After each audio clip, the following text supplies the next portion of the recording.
It is not enough that we become evangelizers. It is not enough that we have a sense of urgency to preach the good news. In the middle of all this, we need to continue to be connected with the Lord. Without that connection, then we would probably be giving ourselves and not God. It's probably my friendship that I would give and not the friendship of the Lord. It's probably not the teaching of Jesus that I would give, but my own personal beliefs and opinions already.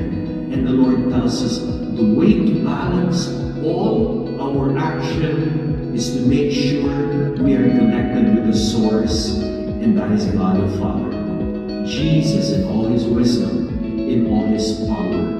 Even Jesus needed to pray. Shouldn't we?